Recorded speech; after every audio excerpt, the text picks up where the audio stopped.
Assalamualaikum warahmatullahi wabarakatuh. Waalaikumsalam warahmatullahi wabarakatuh.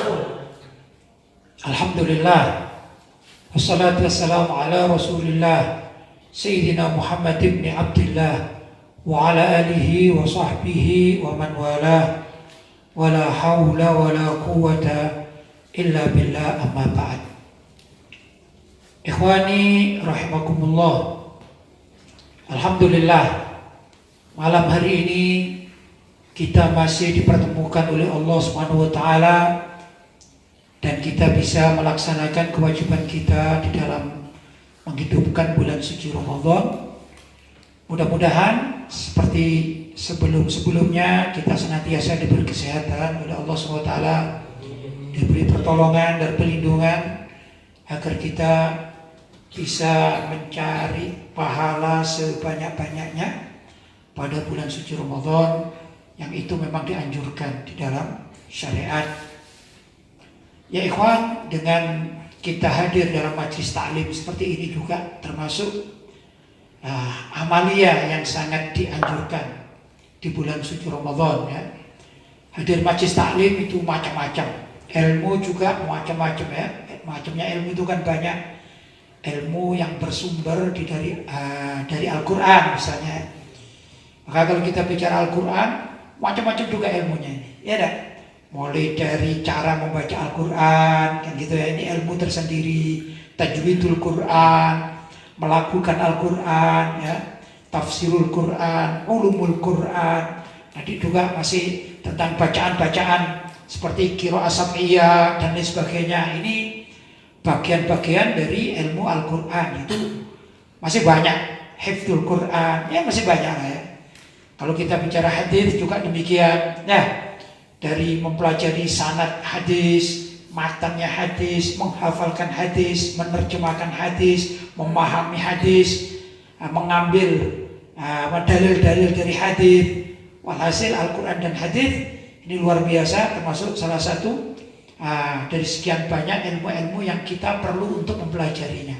Belum lagi ilmu-ilmu yang sudah diambil, disarikan oleh para ulama, yang diambil dari Al-Quran maupun hadis-hadis Nabi Muhammad SAW, kemudian disarikan dengan ijtihad mereka, maka jadilah ilmu semacam ilmu fikih, ilmu akidah, ilmu akhlak atau tasawuf, ilmu alat di dalam mempelajari ilmu keagamaan ya, seperti usulul fikih, usulul hadis dan lain sebagainya, macam-macam ilmu itu ya. Nah, ini perlu sekali kita di dalam memahami ilmu itu, yaitu melewati kajian-kajian ya. Dengan kita melewati kajian-kajian yang dibenarkan oleh para ulama, mengikuti jalur dari guru-guru kita sampai estafet kepada para ulama salaf, kemudian estafet sampai kepada para sahabat dan juga kepada Rasulullah Shallallahu Alaihi Wasallam. Maka hal itu sangat dianjurkan di dalam Islam. Intinya kita mencari ilmu, khususnya di bulan suci Ramadan ini sangat dianjurkan. Untuk itu malam hari ini kita akan membaca salah satu karya tulis saya yang pernah saya tulis dulu, artikel saya beri judul "Ilmu itu lebih utama daripada harta". Mari Ustaz Burhan sebagaimana biasanya membacanya. Ayo silakan. Bismillahirrahmanirrahim. Alhamdulillahirabbil alamin. Wassalatu wassalamu ala asyrafil anbiya'i wal mursalin Sayyidina Muhammadin wa ala alihi wa sahbihi ajma'in, amma ba'd. Ilmu itu lebih utama daripada harta, karya Kiai Haji Lutfi Basri. Realita yang terjadi dalam kehidupan bahwa siapa saja yang rajin mencari dan menyiarkan ilmu, maka harta pun akan ikut menghampirinya.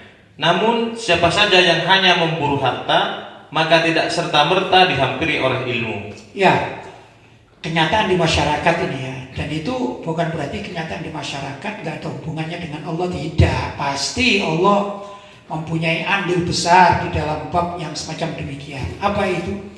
Orang yang ahli ilmu itu dihormati oleh masyarakat, ya dah. Terutama ilmu agama, bahkan juga ilmu-ilmu biasa. Ya, ilmu-ilmu umum itu pun demikian. Contoh begini, kalau ada orang mengerti, sebut saja mengerti bahasa Inggris itu ya, misalnya ya, ahli di dalam bahasa Inggris ini, ahli nih ya, luar biasa ya. Akhirnya orang-orang yang mempunyai anak masih sekolah itu mencari guru, biasanya guru les.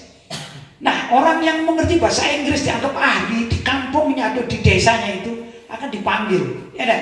Dipanggil gitu. Nah, walaupun disuruh bayar, namanya les. Pak guru, tolong anak saya dikasih les bahasa Inggris karena anak saya ini lemah dalam bahasa Inggrisnya. Dipanggillah guru tersebut kemana? Ke rumah dengan perjanjian. Misalnya, saya nggak tahu ya, misalnya 1 bulan dikasih 200, misalnya 200.000 atau 400.000 gitu. Nah, tatkala guru les itu datang ke rumah anak yang dikasih les, maka keluarganya menghormatinya. Oh, ini gurunya anakku, ya kan? Gurunya anakku. Maka apa biasanya dikasihkan?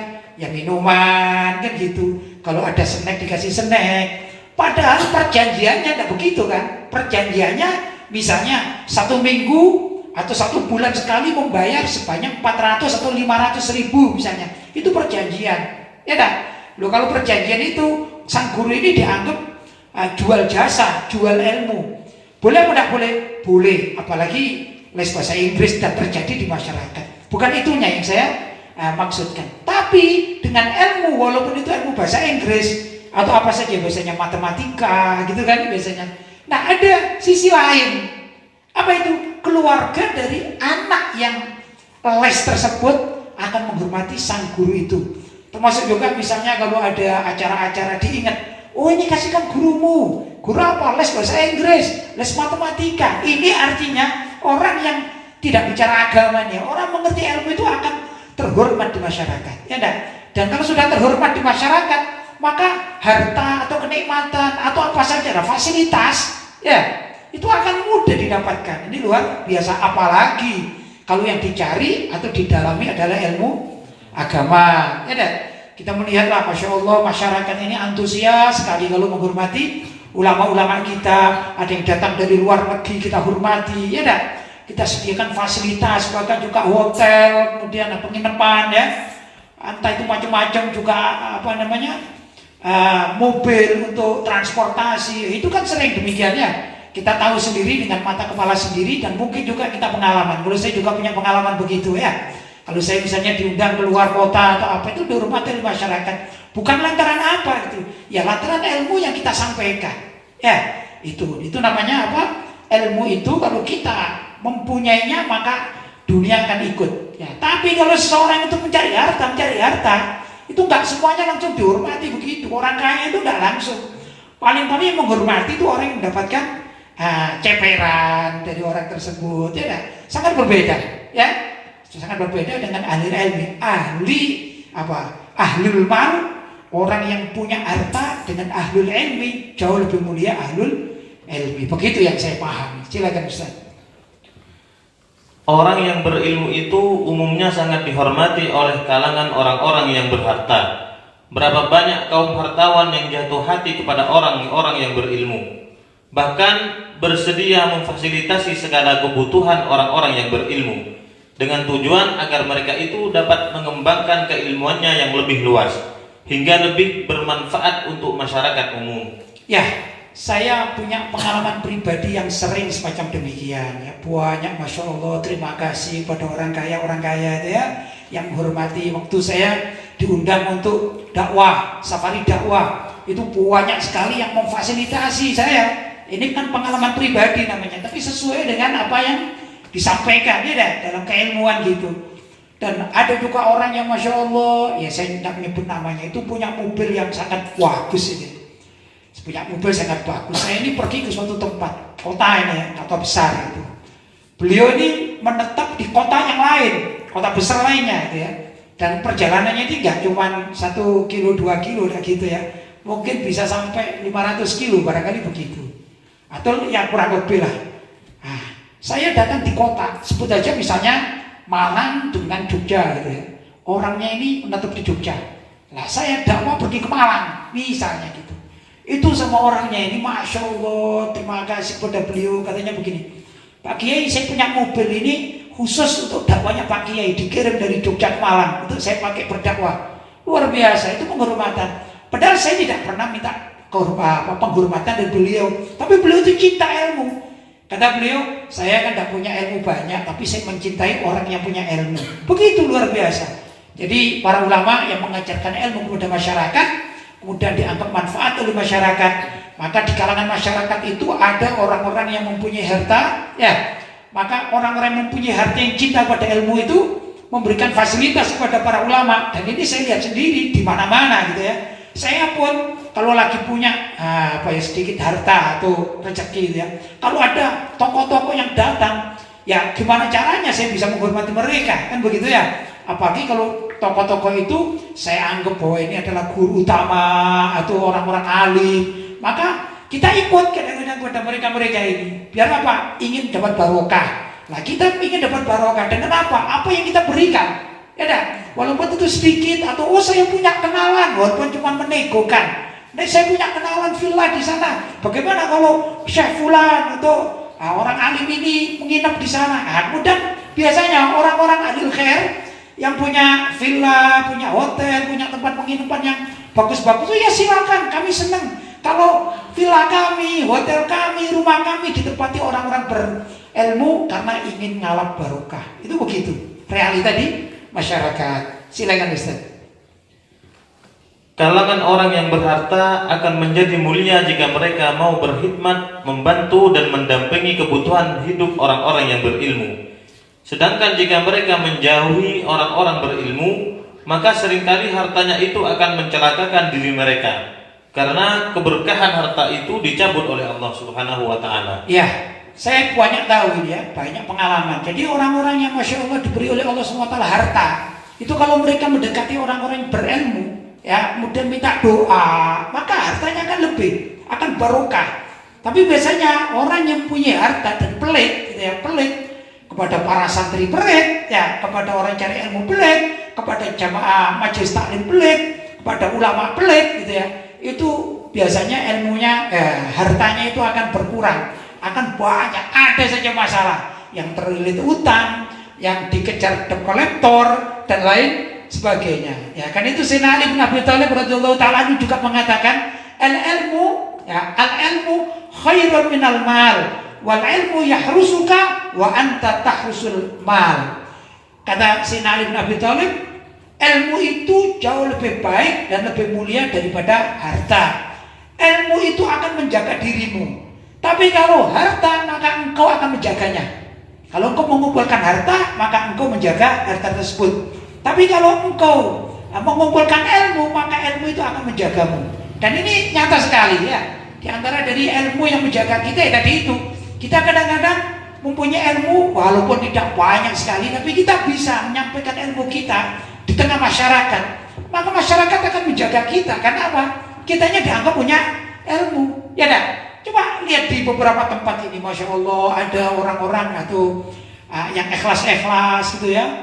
Entah itu semacam laskar, entah semacam apa ya, kumpulan-kumpulan gitu ya. Ini kan kadang-kadang kalau ada ulama datang itu dijaga, kan gitu ya. Masya Allah, kawan-kawan kita ini, pasukan-pasukan pasukan-pasukan yang bukan yang saya katakan pasukan itu yang ikut pada pemerintahan, bukan. Tapi itu di kalangan ormas ada, di kalangan pondok-pondok pesantren ada, di kalangan jamaah-jamaah pengajian ada, ya.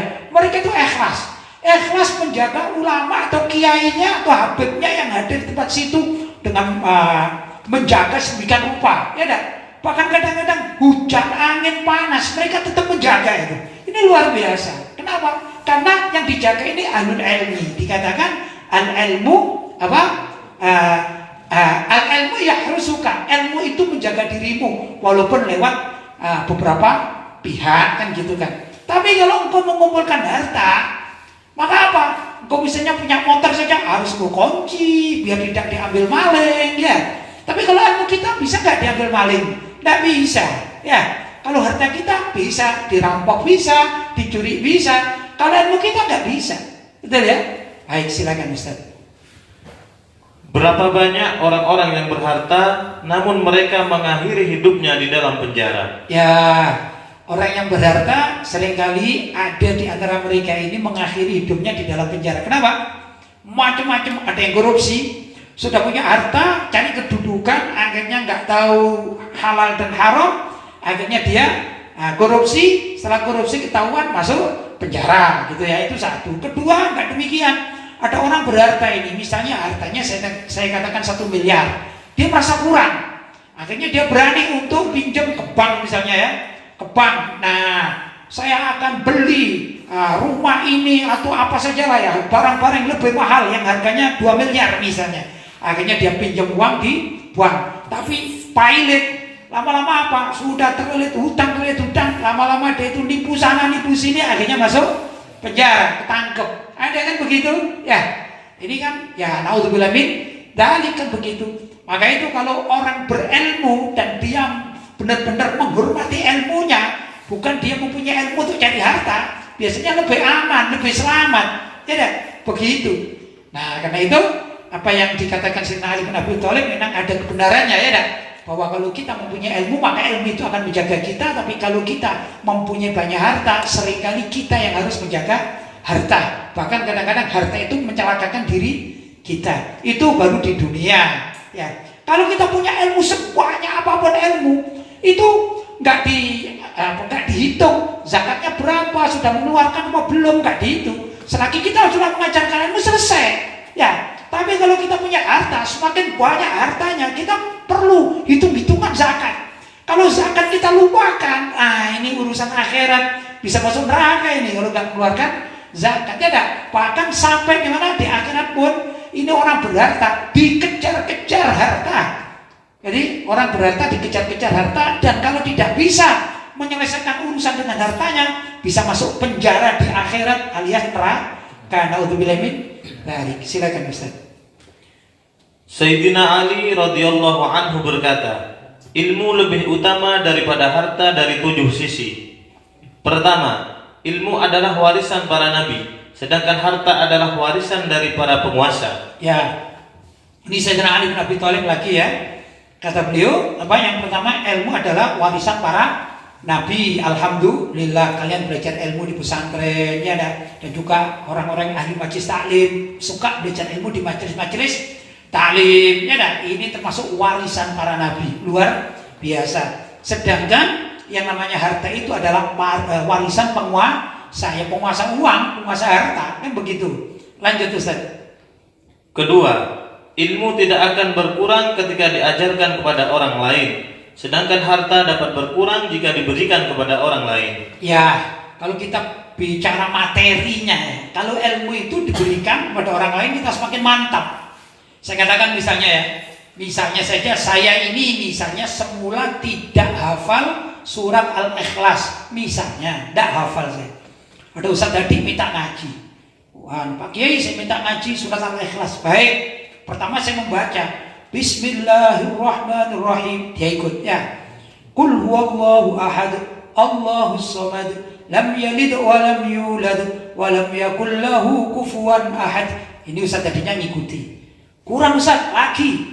Qul huwallahu ahad sampai saya ajarkan 10 kali. Berarti saya berikan ilmu saya baca surat Al-Ikhlas 10 kali. Kira-kira secara logika ilmunya itu kan enggak pada pikiran saya. Iya, karena 10 kali saya ajarkan. Ya enggak? Itu materi namanya, materi ilmu. Tapi kalau harta misalnya saya punya uang 10.000. Ya, Ustaz tadi ini minta uang, saya kasih hari ini 1.000. Besok kita lagi 1.000. 1.000 lagi, nah 10 hari kira-kira habis nggak punya saya? Habis, ya itu bedanya ya.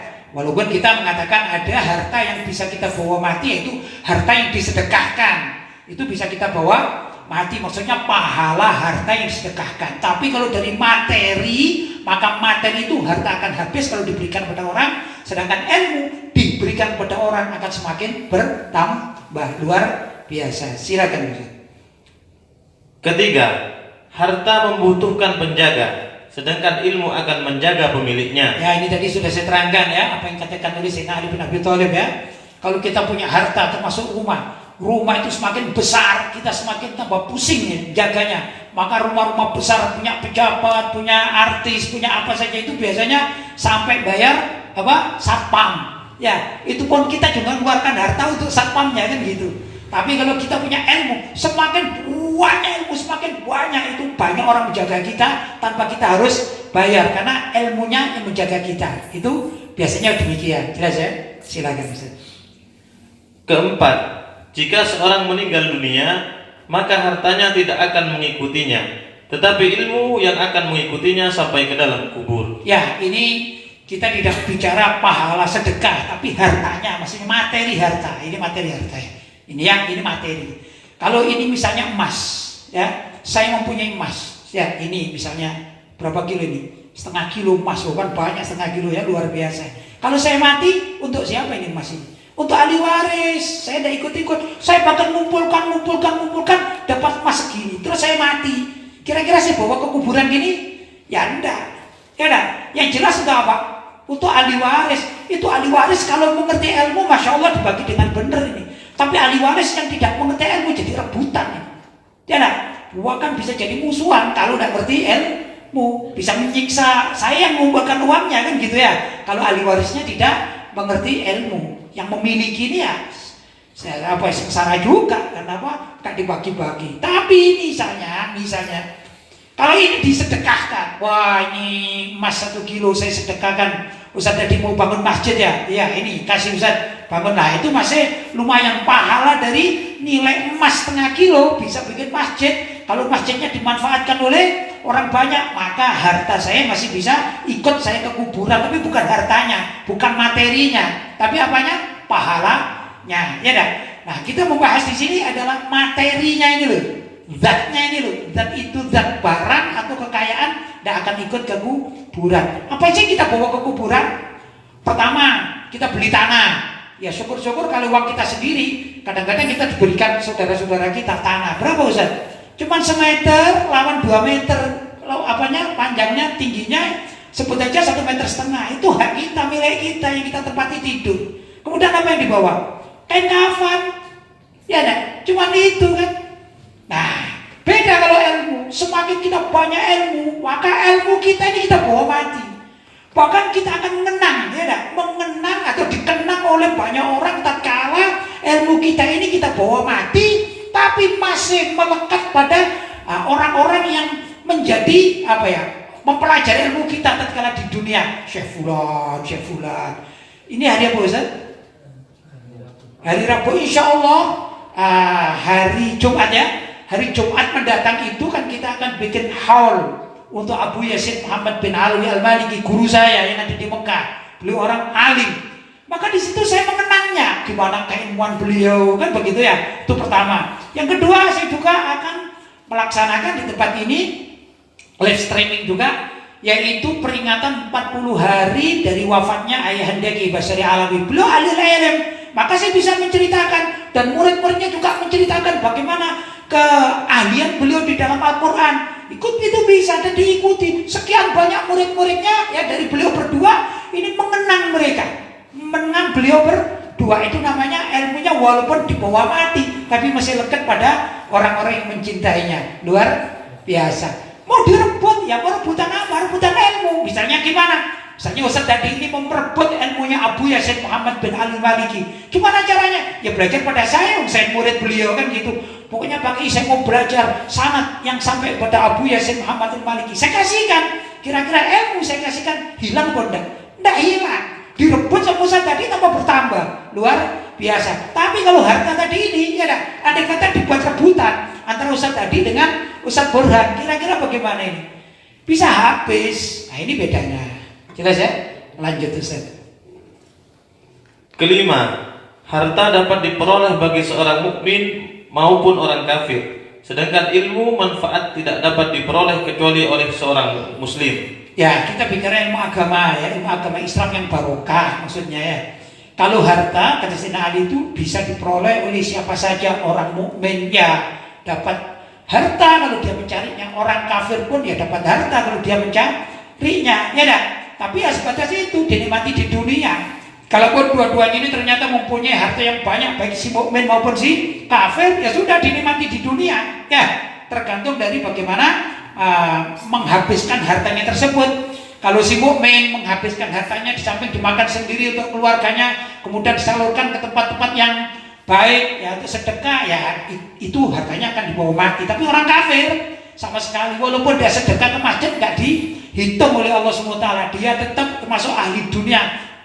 Dia menikmati hartanya cuma di dunia saja, itu orang kafir. Apalagi sudah kafir, ya tidak mau sedekah kepada kebaikan, apalagi sampai memusuhi Islam, maka ini adalah kelak menjadi musuh Allah baik di dunia maupun di akhirat. Nah itu ya, itu kesamaan tentang harta. Tapi ilmu agama hanya dimiliki oleh orang-orang mukmin atau muslim yang beriman, ya, yang ikhlas mencari mencari pahala dari Allah, keridhaan dari Allah, maka Allah akan memberikan ilmu sebanyak-banyaknya yang ilmu itu bisa dimanfaatkan oleh umat Islam. Kalau ilmunya dia bermanfaat untuk umat Islam, alias sebanyak mana umat Islam itu memanfaatkan ilmunya, maka sebanyak itu juga pahala yang akan diterimanya. Luar biasa.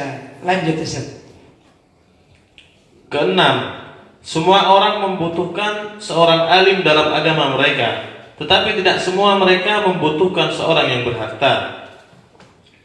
Ya, orang berharta kadang-kadang memang dibutuhkan oleh sebagian orang. Tapi banyak orang berharta itu yang untuk dirinya sendiri ada.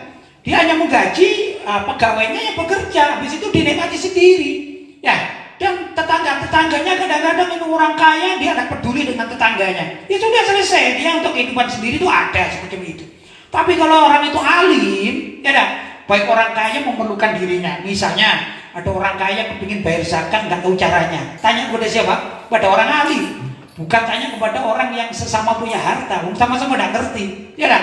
Sudah itu. Kalau kena masalah misalnya, minta doanya kepada siapa? Orang alim, ya. Nah, masyarakat pada umumnya kita lihat di kampung-kampung itu kan, yang nyata itu orang ngaji, walaupun orang miskin pengen ngaji, cari siapa? Cari ustadz, maksudnya ustadz itu orang berilmu, ya kan?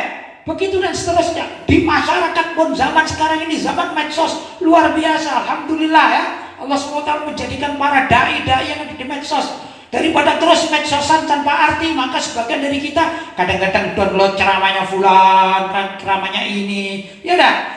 Dan doa-doa atau acara-acara majelis-majelis seperti majelis taklim ya, wal maulid, kemudian kita mendengarkan, kan begitu. Sampai pun kita sering sekali bacaan-bacaan Al-Quran yang dibacakan dan direkam, itu kan manfaat sekali. Ya. Kalau kita nganggur-nganggur, kadang membunyikan qasidah, kan gitu, kadang membunyikan Al-Quran, bacaan-bacaan itu kan banyak, itu dicari masyarakat. Tapi orang kaya, ya untuk dirinya sendiri yang banyak begitu, ya dah. Kecuali masyarakat, orang kaya yang peduli kepada masyarakat, akhirnya kekayaannya itu dipergunakan. Oh ini kalau bisa live streaming ini diberikan alat, Ustadz Fulan itu bisa bicara tapi tidak punya alat-alatnya, dibelikan. Nah ini manfaatnya. Tapi secara umum kan tidak demikian. Yang lebih bermanfaat adalah orang-orang yang mempunyai ilmu. Begitu. Ini di dunia, apalagi kelak di akhirat. Jelas? Lanjut Ustaz. Ketujuh, ilmu akan menguatkan seorang ketika ia berjalan di atas sirat, sedangkan harta akan menghalangi seorang di atas sirat, yaitu jembatan akhirat, kecuali jika hartanya dimanfaatkan untuk menyiarkan agama. Ya, ini yang menakutkan ya. Kalau ilmu, kita mempunyai ilmu itu pasti akan membantu kita untuk menyelamatkan kita tatkala kita di padang mahsyar akan masuk surga. Kan kemarin dibahas melewati jembatan, ya dah, jembatan yang sangat membahayakan. Ya, kalau kita lengah sedikit maka akan tergelincir jatuh kepada neraka. Naudzubillah min dzalik. Ya, tapi alhamdulillah kalau orang itu baik kan gitu, insya Allah baik dan berilmu dan beramal baik, maka akan lebih cepat untuk masuk surga. Beda orang punya harta. Orang punya harta ini kadang-kadang walaupun orangnya ini tujuannya baik gitu, tapi kalau hartanya melilit dirinya, ya maka menjadi batu sandungan, batu sandungan, ya, menjadi batu sandungan. Ya, dihitung, kamu ini baik orangnya, tapi kamu belum mengeluarkan zakat ya. Tahun dulu kamu lupa zakat, tahun ini kamu berzakat, tapi masih hutang yang dulu. Gimana terusan? Tak masuk ini, walau orangnya baik ini. Maka Nabi SAW juga sering mengatakan, mencontohkan bahwa beliau itu menisbatkan diri sebagai Abul Fuqara. Termasuk juga para sahabat yang lain seperti Sayyidina Umar bin Khattab mengatakan dirinya sebagai Abul Fuqara. Kenapa? Karena besok yang masuk surga itu kalau ada dua orang sama-sama muslim, kuat imannya sama, ininya sama, cuman yang satu punya harta, yang satu tidak punya harta. Yang masuk surga duluan adalah yang tidak punya harta alias dari golongan masakin. Begitu ya. Maka Nabi itu sebenarnya pandai untuk bekerja. Nabi itu luar biasa. Di masa muda beliau ini adalah orang yang ahli berdagang, ya, luar biasa. Jadi manajemen yang diterapkan Nabi itu pernah tatkala beliau mengambil modal dari Siti Khadijah sebelum jadi istri, ya, maksudnya ya, sebelum menikah itu. Beliau ini dipuji oleh Siti Khadijah. Ini anak muda yang cakap di sini maksudnya pandai berdagang. Orang-orang ini mengambil dagangan, ibarat saya katakan ya, 1 bulan sekali mengambil dagangan baru pulang, kemudian hitung-hitungan. Tapi ini enggak, anak muda ini sebulan bisa 2 kali. Kok hebat ya, tertarik Siti Khadijah ini. Diteliti terus, apa ini? Ternyata dia adalah Rasulullah SAW di masa muda. Sampai saking luar biasanya, yang di samping yang parasnya Nabi sudah sempurna gitu. Ringkas cerita dari dunia perdagangan yang ahli dalam manajemen ini, namanya seorang yang kaya, pemilik modal, kan tertarik. Ya, tertarik. Saya misalkan, saya ini pemilik modal. Ada Ustadz Hadi, ada Ustadz Burhan misalnya. Ustadz Hadi biasa kalau dagang biasa, tapi Ustadz Burhan ini mempunyai kreasi-kreasi sendiri. Ya, misalnya sebut saja dagangannya adalah dagangan gelas, misalnya ini gelas ya. Ustadz Hadi mengambil dari saya 10 biji gelas dijual, dia seperti umumnya buka toko, maka dipajang di etalase sudah. Sedangkan Ustadz Burhan enggak, dia di samping ngambil 10 itu ya ditaruh di etalase di rumahnya, juga diumumkan lewat Facebook online. Kira-kira saya sebagai pemilik modal tertarik pada siapa? Pasti pada yang kreatif, ya dah. Kalau ini lagunya 1 bulan cuma 5, kalau ini kok cepet habis ya, kok hebat. Terus nggak minta lagi Ustaz, ya minta lagi. Ya sudah tak kasih 10 lagi. Akhirnya dia lebih banyak hasilnya. Ya, akhirnya secara manusiawi saya senang dengan Ustadz Burhan kan gitu sebagai pemilik modal. Kurang lebih begitulah gambarannya Siti Khadijah kepada Rasulullah SAW. Akhirnya beliau berpikir, wah kalau saya bisa menikah dengan Rasulullah sama anak muda ini, ya Rasulullah maksudnya, itu alangkah baiknya. Aku punya modal. Ini anak ini masih muda, kan usia 25 tahun ya. Siti Khadijah sudah usianya berapa? 40 tahun ya enggak? Bahasa kita mengatakan anak muda ini cerdas, anak muda ini pandai, manajemennya bagus. Andai kata aku menjadi istrinya, wah aku pemodal, dia adalah pekerja yang handal. Barangkali begitu. Sampai Siti Khadijah lah yang berkeinginan melamar Rasulullah SAW. Dengan cerita saya tidak akan menceritakan di sini, tentu panjang lebar. Tapi itulah kehebatan Rasulullah SAW dalam berdagang. Artinya bakat kaya itu sangat mampu Nabi Muhammad. Tapi tatkala beliau diutus oleh Allah SWT menjadi seorang nabi, beliau memilih hidup miskin. Jadi kemiskinan Nabi itu yang sering digambarkan dalam sejarah. Suatu saat beliau kalau akan makan ini sampai 3 hari tidak makan, akhirnya mengambil lempengan batu diselipkan di sabuknya. Kan sering kita dengar gitu. Itu bukan berarti beliau itu tidak bisa bekerja, tapi sengaja berikhtiar menjadi orang miskin. Kenapa? Jadi Abul Fuqara. Kenapa demikian? Karena kalau orang kaya itu besok dihisab di akhirat jauh lebih lama dibandingkan orang miskin. Dan orang yang miskin itu lebih cepat masuk surga terlebih dahulu. Kecuali kalau ada orang kaya semua hartanya untuk perjuangan Islam, seperti Sayyidina Utsman bin Affan gitu ya. Semua kekayaannya untuk kepentingan Islam, itu lain lagi ya dah. Tapi secara umum kan tidak begitu. Orang kaya ini secara umum ya biasanya begini. Misalnya saya ini orang kaya, misalnya saya punya uang nganggur ini 1 miliar ya. Ada Ustadz Burhan ini orang miskin, Ustadz kepingin menikah, kemudian mengadu pada saya, Pak misalnya, saya orang juragan yang punya uang berapa? 1 miliar ya, nganggur ini di lemari, bukan untuk modal, bukan. Dia bilang, Pak sebut saja saya Pak Haji gitu ya.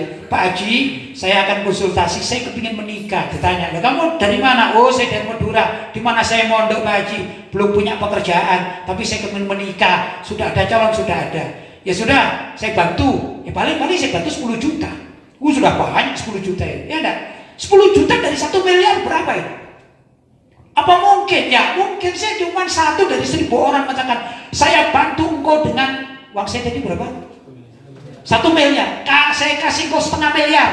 Kira-kira zaman sekarang ada nggak begitu?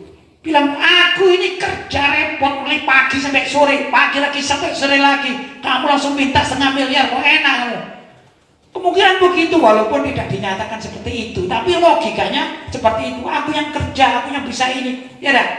Tapi kalau ada orang kaya luar biasa, ini orang kaya luar biasa semuanya. Berapa?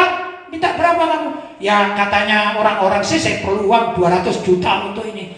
Kamu bukan 200 juta, saya kasih 0,5 miliar. Hartaku masih 1 miliar. Ini adalah orang yang sangat luar biasa, orang kaya sangat luar biasa seperti Sayyidina Utsman bin Affan radhiyallahu taala anhu. Semua hartanya dipergunakan untuk kepentingan agama. Orang-orang yang gini ini masih bisa masuk surga secepatnya ini ya kalau di akhirat nanti. Karena apa? Hartanya bukan untuk dimiliki diri sendiri. Jelas ya? Nah itulah wasiat Sayyidina Ali bin Abi Thalib, berapa? 7 wasiat ya dari Sayyidina Ali bin Abi Thalib agar kita ini rajin mencari ilmu. Biar apa? Biar kita lebih dipermudah oleh Allah SWT kelak untuk masuk surga. Allahumma amin. Mudah-mudahan kalian yang di sini, yang mondok di sini dan juga jamaah-jamaah sekalian yang masih senang untuk mencari ilmu, apapun bentuk ilmu itu yang sekali yang penting urusan agama ya. Sebesar apapun kalian dapatkan, mudah-mudahan oleh Allah SWT dicatat kita sebagai ahlul ilm atau ahlu thalabil ilmi, orang yang mencari ilmu agama. Ya ikhwan, mudah-mudahan apa yang saya sampaikan ada manfaatnya. Hadza ma aqulu lakum wal afu minkum. Dan kita lanjutkan dengan tanya jawab. Kalau memang sudah ada yang masuk silakan Ustaz. Ya, ini sudah ada pertanyaan yang masuk pada malam hari ini. Pertama pertanyaan dari hamba Allah dari Kalimantan, Kiai. Baik. Kiai mohon maaf, mau tanya hukumnya sikat gigi pakai odol ketika berpuasa. Syukron. Sikat gigi siang hari berarti ya? Siang hari. Atau setelah subuh gitu ya? Biasanya kan kita sahur gitu ya. Lupa sebelum subuh belum sikat gigi, atau mungkin males ya dah, nanti sajalah tidur dulu, habis sholat subuh tidur, nanti duha bangun gitu ya. Setelah duha bangun sikat gigi pakai odol. Gini aturannya begini. Pertama, menurut Imam Nawawi radhiyallahu taala anhu ya, dalam kitab Majmu' ya, itu andai kata ada orang bersiwak ini ya, dengan siwak yang masih muda ya, basah, katanya orang Arab itu basah, itu ada pedas-pedas sedikit, ada rasanya ya, itu siwak atau kayu arok yang masih muda. Nah itu ada. Nah tatkala kita bersiwak sudah, yang dengan siwak yang masih muda itu ada rasanya, itu rasa. Kalau air yang tercampur dengan rasa siwak, miswak atau arok, kayu arok itu ya, itu kalau kita masukkan dia bersiwak, berasa itu ya. Andai kata tidak keluar, tidak masuk ke dalam rongga tenggorokan, setelah itu kemudian dikumur, dibuang sampai hilang rasanya, tidak lagi pedas ya, maka tidak apa-apa. Tapi kalau ada rasa pedas ya, masih ada berasa, kemudian bercampur dengan ludah atau bercampur dengan air kumur, kemudian airnya itu tertelan di tenggorokan ya, itu, atau mungkin ada rambut atau kulitnya, kan kadang-kadang kan siwak itu kan begitu ya, merotol gitu ya, itu apa namanya, seratnya itu apa, merotol bahasa Indonesianya itu apa, jatuh ya, rontok. Nah rontok sedikit, walaupun satu serat, kemudian serat ini ikut di dalam air yang bekas kumur kita, udah tertelan, maka batal. Itu kayu arok, padahal kayu arok ini disunahkan ya, dan kayu arok tidak ada rasa ya. Kalau pasta gigi atau odol itu malah yang sekarang rasanya manis, banyak rasa manis dan pedas, ada rasanya, jelas ya. Nah kalau misalnya manisnya atau pedasnya itu tetap melekat di mulut walaupun dikumur, kemudian dia telan ya, setelah kan biasa kan sudah dibuang itu kan biasa gitu ya. Kalau ikut tertelan maka batal Maka anjuran saya, ya kalau terpaksa, begini, pertama hendaklah sikat gigi itu sebelum imsak. Jadi habis makan sikat gigi, jangan males-males lah, ya dah. Nah, itu lebih aman, jelas ya. Atau andai kata seperti tadi, habis makan sahur, ya kemudian nunggu subuh, males dia sama tiduran, setelah sholat subuh dia tidur, mulai jam 9 bangun misalnya, ya. Andai kata mau bersikat gigi, ya nggak usah pakai odol atau pasta gigi. Ya begitu, ya nggak enak bau, ya salah sendiri dah malam hari, ya dah. Nah, jadi gitu, ini lebih mengamankan agar tidak ada rasa yang masuk dalam tenggorokan, ya. Jadi batasnya boleh tidaknya, batal tidaknya itu kalau ada rasa yang masuk ke tenggorokan dan itu dikhawatirkan rawan kalau kita pakai odol. Jadi bukan odolnya itu yang haram, bukan, tapi kalau ada sisanya dikhawatirkan rawan ini ya, maka lebih baik tidak pakai odol begitu, tidak pakai pasta. Jelas ya? Lanjut Ustaz. Pertanyaan berikutnya dari hamba Allah dari Tangerang. Assalamualaikum warahmatullahi wabarakatuh. Waalaikumsalam warahmatullahi wabarakatuh. Semoga hari-hari kiai, keluarga dan para santrinya selalu tercurahkan kebaikan dan keluhuran. Amin. Afwan izin bertanya. Di dalam kitab Al-Adhkar Imam Nawawi ada hadis riwayat Imam Tirmidzi dari Sayyidina Thauban radhiyallahu an bahwa Rasulullah sallallahu alaihi wasallam bersabda, tidaklah boleh seseorang menjadi imam bagi suatu kaum lalu mengkhususkan doa bagi dirinya tanpa mereka, tanpa makmumnya. Maka apabila dilakukannya, ia pun telah mengkhianati mereka. Jadi kalau doa sendiri, misalnya ini kan berjamaah itu ya. Misalnya saya ini jadi imam, kalau Bajuri saya mengatakan, ya Allah ampunilah diriku, itu berarti dianggap berkhianat kepada semua jamaah itu ya. Baik, lanjut. Semasa PSBB ini, kami jadi lebih sering sholat berjamaah bersama keluarga di rumah dan menjadi imam bagi mereka. Baik. Namun ketika memimpin doa setelah sholat, karena keterbatasan ilmu kami dalam bahasa Arab, tidak mampu mengubah redaksi doa-doa Nabi SAW dari kata aku menjadi kami. Baik. Sedangkan ada hadis yang melarang untuk itu. Bagaimana syarah dari hadis tersebut dan solusi dari kiai untuk kebutuhan kami? Terima kasih. Baik.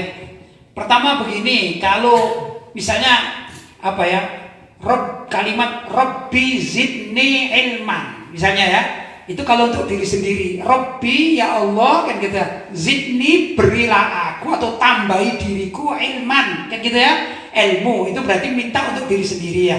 Kalau kita berjamaah dengan makmumnya itu istri kita, anak kita, ya orang-orang dekat kita gitu, mestinya diganti Rabbi atau Rabbana atau Rabbi, boleh Rabbi zidna kan gitu ya, zidna tambahilah kami ilman, itu ilmu kan begitu kan. Masalahnya ini yang berdoa dan ngerti bahasa Arab kan begitu kan, ini masalah. Saya nggak pernah belajar itu Pak Kiai, ini diganti na itu gimana, apa satu dok. Nah begini caranya, andai kata hafalnya itu Rabbi zidni ilma, misalnya doa saja ya, doa saja, andai kata cuma itu ya, Rabbi zidni ilma misalnya selesai, terus tambah Rabbana atina fid dunya hasanah. Nah itu kan Rabbana atina, itu kan sudah hafalan kita kan ya. Rabbi zidni ilmannya untuk kita sendiri, orang nggak ngerti bahasa Arab, nggak salah ya kan, tapi kita carikan yang sudah ada nananya gitu kasarannya ya, Rabbana atina fid dunya hasanah wa fil akhirati hasanah wa qina adzabannar. Itu kalau dijadikan sendirian kan apa? Rabbana atini fid dunya hasanah wa fil akhirati hasanah wa qini adzabannar. Itu kan. Tapi Al-Qur'an mengajarkan tidak begitu, langsung nah untuk kita semua. Yaitu aja yang dibaca. Rabbana atina fid dunya hasanah wa fil akhirati hasanah wa qina adzabannar. Ada ayat-ayat Al-Qur'an semacam itu yang dipilih, yang sudah ada nah gitu ya. Nah itu kami, nah itu satu. Yang kedua, kalau masih bingung, ya setelah hafalnya, misalnya hafalnya tadi Rabbi zidni ilma, misalnya warzuqni fahma, itu dibaca terpaksa, kemudian ditambah dengan bahasa Indonesia. Gitu caranya. Mau bahasa Jawa boleh, yang orang Jawa, orang Madura ini boleh, orang Madura. Coba nanti dicontohkan ya, Ustaz tadi ini bisa bahasa Jawa ya, nanti contohkan Ustaz ya, bahasa doa bahasa Jawa gitu ya. Lah misalnya kalau bahasa Indonesia, saya orang Indonesia Ustaz. Ya, misalnya bahasa Indonesia gini kan, ya Allah berilah aku dan keluargaku ini kebaikan dunia dan akhirat. Begitu, itu lebih mantap karena dia tidak ngerti bahasa Arab. Bahasa Indonesia saja. Ya. Kemudian ya Allah berilah kami ini rumah. Kalau ini kan rumahnya misalnya kecil, sedangkan kita butuh rumah yang besar misalnya. Ya Allah berilah kami rumah yang besar. Dengan rumah yang besar itu kami bisa berkumpul sampai anak cucu kami misalnya. Baik gitu jadi bahasa Indonesia gitu ya. Ya Allah jadikanlah kami bersama-sama Rasulullah besok di akhirat nanti di surganya Allah. Ini bahasa Indonesia begitu. Kalau bahasa Jawa gimana Ustaz? Misalkan ya Allah kula nedhi rezeki ingkang kathah dumateng kula piyambak lan keluarga kula. Apa? Ya Allah kula nyuwun rezeki ingkang kathah. Ya Allah saya minta rezeki yang banyak kagem kaula damel saya buat saya sendiri lan keluarga kula dan untuk keluarga saya. Ini kan sudah dapat bahasa Jawa. Kalau bahasa Madura kasih. Ini bahasa Madura. Ya Allah, nyolna rezeki saya banyak. Ya Allah, saya minta rezeki yang banyak katanya. Terus ndak badan kaulah, benda sedajana keluarga kaulah. Buat saya sendiri dan buat keluarga saya. Begitu. Allah mengerti ya. Ya, walaupun bahasa Madura tetap Allah memahami. Ya, itu caranya. Cuman andai kata ini terjadi andai kata kan begitu Ustaz, tetap ya Allah Rabbi zidni ilma misalnya warzuqni fahma dan lain sebagainya. Cuman hatinya dia niat untuk keluarganya tetap oleh Allah SWT ini diterima sebagai apa namanya doa untuk semuanya. Cuman memang kan tidak bisa, bukan tidak mau, cuman tidak bisa. Ada kejadian Ustaz. Kalau kita baca kitab Riyadhus Shalihin itu ya, itu diceritakan bahwa Allah SWT itu paling senang, paling bangga kalau ada orang bertobat. Ya, kalau ada orang bertobat itu paling senang misalnya. Nah, itu gimana? Ada cerita ini, ada seorang yang dia ini naik onta dalam hadis itu ya saya. Ada seorang yang dia ini bawa onta. Kemudian dia bawa makan di ontanya dibawa makan. Dia perjalanan jauh. Sama dulu kan naik onta ya.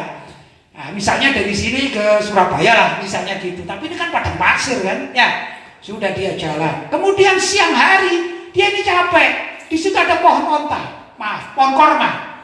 Kemudian dia ini merenung, aduh saya capek. Ya namanya juga naik. Jangan kan naik onta, naik mobil aja capek kan ya kadang-kadang ya. Naik mobil, aduh capek kan gitu kan. Apalagi naik onta ya. Sekali ceklik gitu, capeknya setengah mati ya. Sudah di tengah jalan. Dia ini kemudian turun karena ingin rebahan. Sudah, kemudian dia taruh diparkir lah ontanya itu, diparkir dia tertidur. Begitu bangun hilang ontanya. Sedih dia. Gimana dia mau pulang ya? Kalau misalnya ada makanannya saja tidak masalah lah gitu ya. Ini makanannya dibawa sama ontanya, pergi ontanya ini, nggak tahu kemana. Rupanya nggak diikat ini, kurang ikhtiar, ya dah, kurang usaha diikat, hilang gitu ontanya. Sudah dia sedih sekali.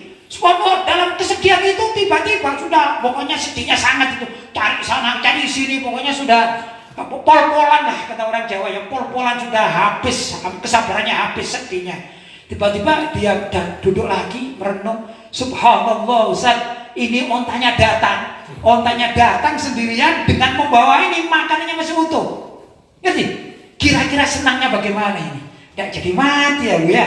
Kalau tadi di lockdown ini nggak bisa di lockdown ini ya, bisa jalan ini kan gitu.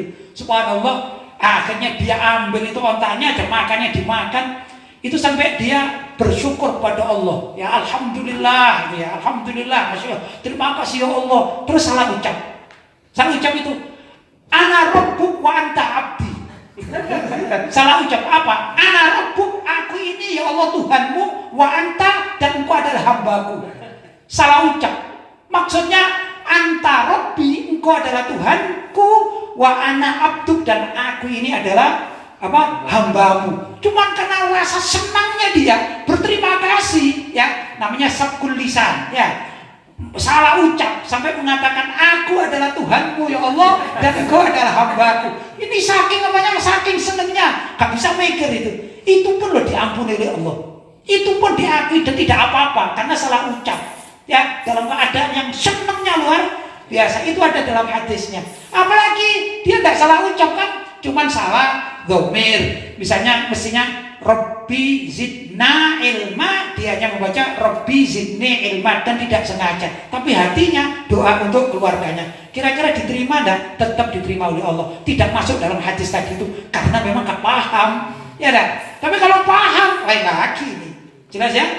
Misalnya ada orang ya, misalnya ada orang biasa-biasa saja. Naudzubillah bisa syirik, bisa murtad ya. Asik-asikan dia paham langsung mengatakan ya Allah engkau adalah hambaku dan aku adalah Tuhan, musyrik atau murtad dia. Itu enggak, orang saking senengnya gitu ya, sampai dia tidak sadar mengatakan demikian. Itu ada hadisnya dalam kitab Riyadhus Shalihin. Jelas ya?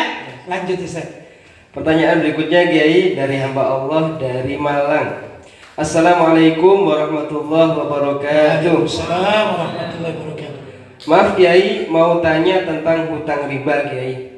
Ada seorang suami terjangkit hutang riba tanpa sepengetahuan istri. Dan sebagai akibatnya sekarang keluarga kehilangan semuanya dan ditekan atau dikejar pihak debt collector. Hartanya hilang semua ya, disita gitu ya. Terus dalam kondisi yang tidak kondusif ini, bagaimana istri harus menghadapi situasi ini Kiai? rumahnya diambil, hartanya diambil, semuanya diambil, punya mobil diambil, punya emas-emasan diambil, pokoknya sudah sebatang kara itu, tidak ada uang ya. Baik. Keluarga tidak ingin lari dari tanggung jawab dan ingin segera lunas hutang. Ya, orangnya baik berarti ya. Dia walaupun punya hutang gitu tidak mau lari gitu ya. Ingin melunasi, niatnya baik. Terus? Tapi di saat yang sama suami justru kehilangan pekerjaannya. Ya apalagi zaman sekarang ini ya, kena lockdown dan segala macam ya dah. Lagi membutuhkan uang, kena PHK. Lanjut. Bolehkah keluarga mengamankan diri dengan keluar dari kota? Bukan untuk lari dari hutang, tapi demi ikhtiar di tempat lain dan menyelamatkan beban psikologis pada anak-anak yang masih kecil-kecil. Wah ini ya memang sulit juga ya. Terus mau bayar pakai apa dia? Ya kalau saya sarankan begini, namanya juga ikhtiar ya. Kalau dia bisa berhutang lagi kepada keluarganya yang kira-kira ada pakai riba ya, tambahan ya syukur-syukur kalau ada keluarganya bisa membantu. Atau misalnya ada ahlul khair, orang-orang kaya yang prihatin ya, itu bisa membantu ya, alhamdulillah dia cari solusi semacam itu. Walaupun dia belum bisa 100% bayar bayar hutang di bank. Karena itu jangan sekali-kali lah kita ini pinjam bank, jangan ya. Bank itu sampingnya haram, kedua juga bisa melilit hutang dan juga merugikan seperti ini. Dia jabel semua rumah-rumah. Ya, kepemilikan kita nggak punya apa-apa. Ya jadi bisa jadi pelarian-pelarian ya, orang-orang yang naudzubillah min dzalik nggak punya apa-apa seperti ini. Tapi andai kata dia mau pindah tempat, misalnya rumah, tapi tujuannya baik, itu mencari penghasilan untuk membayar. Ya saya sarankan, saya nggak tahu metodenya ya, saya sarankan gimana? Misalnya agar kita juga tidak dicari terus, kita suratan sama bank itu, tidak tahu caranya. Mungkin ada metodenya ya. Kita bikin pernyataan begitu, bahwa saya terpaksa harus keluar kota dan saya akan berusaha untuk membayar dari luar kota karena kalau di sini ya suami saya sudah kena kena PHK. Kalau saya misalnya misalnya orang Jawa misalnya, ini orang mana tadi? Orang Malang. Misalnya di Kalimantan saya punya saudara di perkebunan sawit, seperti saya akan bekerja di sana itu menjanjikan, maka dia izin lah, semacam izin memberitahukan kepada bank, ya pihak bank nggak tahu caranya gimana ya. Itu kemudian baru dia pergi. Agar apa? Ya pertama pihak bank sebagai pemilik harta atau pemilik uang tadi itu mengerti bahwa orang ini niatnya baik. Ya mudah-mudahan pemilik banknya baik juga ya, ngerti gitu ya. Tapi kalau pemilik banknya nggak tahu menahu, ya repot juga, jadi buron kan gitu ya. Tapi kalau saya sarankan, saya nggak tahu apa lapor kepada polisi minta surat apa pengantar atau gimana, pokoknya memberitahu kepada pihak bank. Anggap saja itu bukan pihak bank tapi kenalan kita begitu. Kalau kita hutang seperti gini, saya hutang kepada Ustaz Hadi misalnya, saya belum bisa nyaur, kewajiban saya apa? Ya bilang, mau minta Ustaz, saya belum bisa nyaur ya. Saya minta antum bersabarlah. Tapi saya ini tidak lari dari utang itu. Tapi memang betul-betul saya masih belum bisa nyaur. Mestinya begitu. Ya, seorang muslim harus bicara terang-terangan sehingga tidak ditunggu-tunggu, kan gitu. Tidak dikatakan lari, pelari yang melarikan diri jadi buron itu enggak. Tapi memberitahu pihak bank. Gimana caranya? Mungkin bisa konsultasi pada orang-orang yang ngerti hukum ya, atau advokat misalnya. Begitulah kurang lebih. Ini saran saya. Tapi kalau kewajibannya tetap membayar kan begitu. Baik Ustaz. Ini kan solusi ya dari saya. Baik. Lanjut ada? Ada Kiai. Pertanyaan berikutnya dari hamba Allah dari Surabaya. Baik. Pak Kiai, menurut Islam memang suami itu wajib patuh pada ibunya. Baik. Tapi bagaimana jika sang suami tidak pernah menghargai keluarga istri?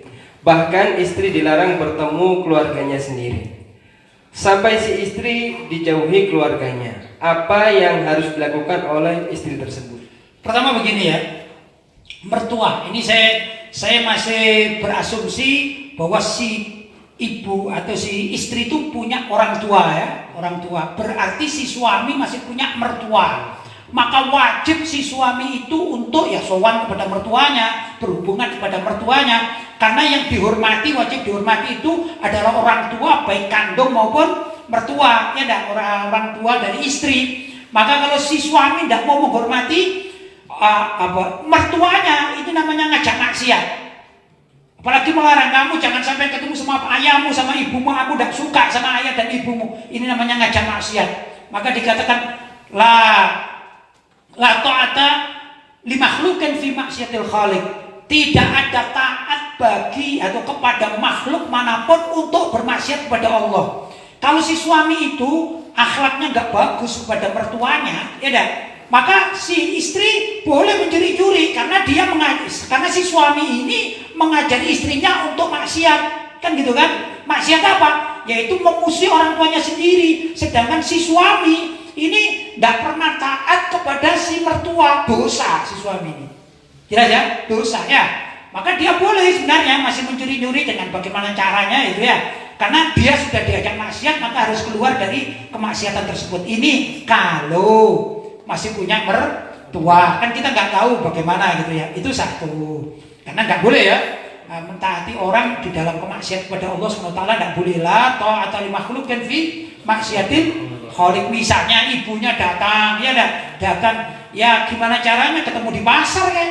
Ya harus ditemui gitu ya. Kalau suaminya mengatakan aku nggak ridho padamu, hei istriku, kalau kamu ketemu ibumu walaupun di pasar, itu tidak wajib ditaati suaminya. Ya, maka bisa diatur sembunyi-sembunyi begitu ya. Itu satu. Yang kedua, masalahnya ada masalah ini ya. Masalahnya kalau si istri itu menolak perintah suami, maka ada beberapa kemungkinan walaupun dalam urusan yang ringan seperti tadi itu. Kadang-kadang ada suami itu yang suka ngancam gitu. Kalau kamu ketemu ibumu saya cerai kamu. Kadang-kadang begitu. Ya dah, ini suami-suami tidak beradab ini, tidak punya akhlak. Ya dah, itu namanya suami-suami yang bukan suami yang soleh. Ya dah, jelek, suami yang jelek begitu. Mestinya tidak begitu. Kalau ada ibu mertuanya, loh ini adalah ibuku juga, karena ibunya istriku adalah ibuku juga. Justru dipersilahkan, dihormati. Saya alhamdulillah begitu. Ya, pada keluarga saya datang ke sana gitu. Itu adalah orang-orang yang mengerti. Masalahnya kalau orang tidak ngerti kan ya. Nah, ada satu problem antara suami istri ini. Andai kata si istri itu tidak taat kepada suami karena masalah tadi itu, istrinya di lockdown, ya tidak boleh keluar sama sekali, tidak boleh nemui ini gitu ya. Ada masalah. Kalau si istri itu nggak taat kepada suami, maka rawan dicerai. Ini rawan dicerai sama suaminya. Permasalahannya si istri sudah sanggup tak menjadi janda. Kalau dia sanggup, ya gimana lagi kan gitu kan ya. Nah, kalau sanggup. Tapi kan tidak semuanya wanita itu sanggup menjadi janda, apalagi masih menghidupi anaknya dan segala macam. Itu juga perlu dipikirkan, ya dah. Maka yang baik itu adalah sabar.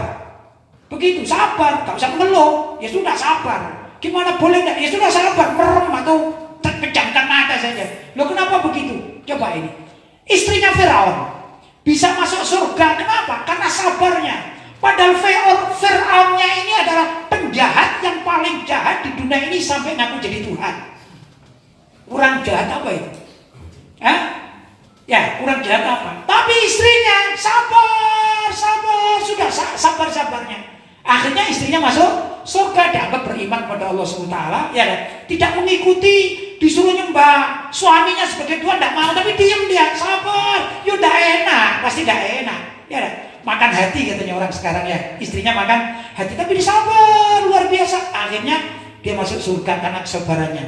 Masalahnya si istri tadi itu hatinya gimana ini? Bisa tak seperti itu? Tergantung masing-masing ya. Nah terus gimana solusinya? Kalau memang saya tidak menganjurkan, cuman ini ada solusi dari keagamaan ya. Kalau memang si istri itu sudah tidak kuat dengan perilaku suaminya, tidak kuat betul-betul, itu ada yang namanya khulu. Kalau suami berhak mencerai istri, maka istri berhak menghulu suami. Loh, gimana menghulu suami itu? Yaitu mengajukan pada pengadilan, atau kalau di Indonesia diawali kepada ke KUA, konsultasi pada KUA. Kok saya begini, hidup saya begini. Nah, itu mengadu pada KUA. Nanti oleh KUA diberi arahan-arahan, maksudnya mencari mengajukan cerai itu loh, biasanya cerai lewat pengadilan. Itu kalau sudah istri itu udah kuat sama sekali dengan perilaku suaminya, yang mungkin suaminya kejam dan segala macam ya, itu begitu. Masih ada jalan, andai kata kuat untuk cerai, caranya gimana? Apakah lari? Ya enggak, mending mengajukan perceraian dengan baik, dengan benar lewat KUA. Kalau di Indonesia dari KUA nanti diantarkan proses ke pengadilan dengan syarat-syarat tertentu begitu. Jadi itu salah satu solusi bagi ibu-ibu rumah tangga yang ditekan sedemikian rupa, yang memang tidak kuat. Saya kan tidak tahu kasusnya ini bagaimana kan gitu kan. Apa memang sekedar tidak boleh saja. Tapi kalau mungkin dipukuli, walhasil suaminya kejam, masih ada jalan. Itu apa? Khulu namanya, dengan syarat-syaratnya. Lebih mudah konsultasi ke KUA begitu. Tapi andai kata mau sabar sampai mati, sabar. Insya Allah beliau ini, si ibu ini akan disayang oleh Allah SWT seperti istrinya Firaun. Ya dah. Berarti suaminya kayak Fir'aun dong kalau gitu ya. Tergantung suaminya. Tapi saya berharap andai kata ini didengarkan oleh yang punya masalah, mudah-mudahan sang suami itu diberi hidayah oleh Allah SWT. Ya, saya tobat betul bahwa saya melarang istri saya untuk begini-begini. Itu kalau tidak bagus menurut agama, cobalah tanya kepada ahli agama. Misalnya pada Ustaz Fulan, Kiai Fulan, Habib Fulan, ya misalnya. Saya ini ada masalah dengan ibu mertuaku, dengan bapak mertuaku, bagaimana solusinya? Ini begitu, insya Allah diarahkan dengan baik, maka menjadi suami yang baik, yang bijak, memiliki istri yang solihah. Suami soleh mendapatkan istri yang soleh. Kita berharapkan demikian, ya dah. Mudah-mudahan Allahumma amin. Masih ada Ustaz? Masih ada Kiai. Baik. Pertanyaan dari hamba Allah dari Jawa Barat. Ya.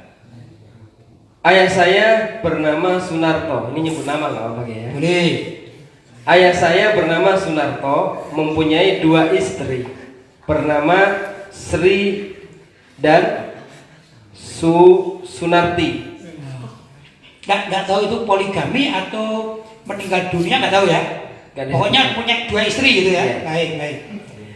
Dengan istri pertama itu punya anak Sunarto dan Sri. Punya 2. Dengan istri pertama. Dengan istri Bukan. nama ayahnya. Dengan istri pertama Sunarto, dengan istrinya Sri terlahir saya, anak laki-laki. Oh ini ya, anak laki-laki ya. Iya. Kita beri namanya siapa ya, misalnya siapa kira-kira? Burhan gitu aja ya. Nah, kita beri nama Burhan. Lebih mudah ya menggambarkan ya. Anggapnya Ustaz Burhan yang konsultasi, daripada repot kita mikirnya ya. Lanjut. Dengan istri kedua Sunarto atau bapak saya dengan istri Sunarti punya terlahir Rahman dan Yanti. Rahman dan Yanti. Berarti Ustaz Burhan mempunyai saudara seayah, yang satu Rahman, ya dah, yang satu perempuan Yanti. Terus dalam hal ini yang paling tua adalah saya. Ya, Ustaz Burhannya paling tua ini ya dalam keluarga itu. Terus? Dari ibu kandung saya. Ya. Sedangkan 2 adik saya yang terlahir dari ibu tiri usianya jauh di bawah saya. Ya, Ustaz Burhan berapa usianya sekarang? 26. Misalnya ini masih yang Rahman usianya 14, ya dah. Sedangkan yang Yantinya usianya 13, misalnya begitu ya. Dari ibu kedua. Baik. Pertanyaannya, ayah kami sudah meninggal. Ya. Ketika Yanti dewasa, nanti apakah yang jadi wali nikahnya adalah saya sebagai kakak tertua dalam kurung satu ayah beda ibu? Lanjut. Apakah harus diwakilkan oleh Rohman adik kedua saya? Diwalikan mungkin ya maksudnya.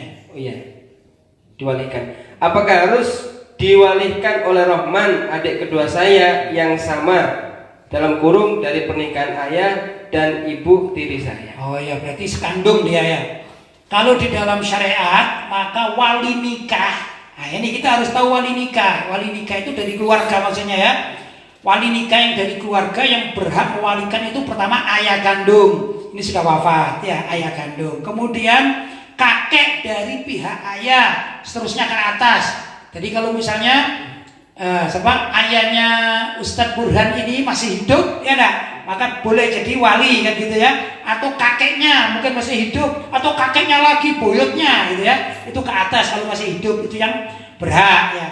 Atau saudara kandung seayah dan seibu ya, saudara lelaki maksudnya, saudara lelaki kandung seayah dan seibu ya dah, itu yang boleh. Berarti tadi itu siapa? Rahman tadi ya dah, saudara seayah lelaki dari saudara laki-laki seayah dan seibu, atau saudara laki-laki seayah ya, kebetulan Ustadz Burhan. Jadi Ustadz Burhan berhak untuk menikahkan si Yanti. Jadi begini, dilihat nanti ilmunya mana yang lebih mantap di dalam keagamaan. Kalau ilmunya Rahman lebih mantap, lebih menguasai ilmu agama daripada Ustadz Burhan, maka Rahman berhak untuk menikahkan saudaranya kandungnya seayah dan seibu. Tapi kalau Ustadz Burhan yang lebih mantap dalam keilmuan agama, maka yang disunahkan lebih mantap Ustadz Burhan, karena berhak menikahkan si Yanti tadi itu ya. Ini termasuk Ustadz Burhan ini dalam kapasitas ini penanya ya, penanya golongan ini apa, saudara lelaki seayah boleh menikahkan ya enggak? Apalagi lebih tua. Maksudnya kita nggak tahu kan, nggak tahu itu seusianya berapa kan begitu ya. Itu bisa dirembuk gitu. Ini sama-sama berhak. Rahman berhak menikahkan, sama Ustadz Burhan kakaknya ini atau si penanya juga berhak untuk menikahkan. Tinggal bagaimana yang paling pantas dari segi keagamaannya, kedewasaannya, itu jadi jadi perhitungan ya, pertimbangan. Kemudian anak laki-laki dari saudara kandung laki-laki, keponakan dari kakak laki-laki, itu berhak untuk menikahkan ya. Yanti ini misalnya, Yanti punya saudara ya, sama Rohman tadi ya. Rohmannya punya laki-laki, sebut namanya Agus. Nah, ini kan bibinya, tapi dari saudara laki-laki. Kebetulan yang lain nggak ada, maka Agus ini berhak untuk menikahkan bibinya, karena si Rahman Agus ini adalah anak dari saudara laki-laki. Sudah? Ya. Atau anaknya Ustadz Burhan atau anaknya Rahman sendiri tadi ya. Itu pokoknya dari saudara laki-laki. Mau lain ibu, tidak lain ibu boleh. Keponakan misalnya. Ya keponakan. Kedua, anak laki-laki dari saudara laki-laki seayah, Ustadz Burhannya tadi. Kalau yang ini berarti Rahmannya ya, yang ini Ustadz Burhannya boleh menikahkan dia. Ya, anaknya dia loh maksudnya. Anaknya Ustadz Burhan, siapa namanya kalau tadi itu Agus, misalnya Salim gitu ya. Maka Salim boleh menikahkan bibinya, yaitu si Yanti tadi. Jelas? Baik. Paman atau saudara dari ayah kandung ya, paman atau saudara ya, paman atau saudara dari ayah kandung. Ayahnya siapa? Sebut nggak ada namanya, Sunarto ya. Kalau Sunarto ini punya saudara, misalnya kakak atau adik, misalnya Ustadz Hadi ini misalnya saudaranya Pak Sunarto, maka Hadi ini boleh menikahkan Yanti, pamannya dari saudara dari ayah. Kalau dari ibu nggak boleh ya.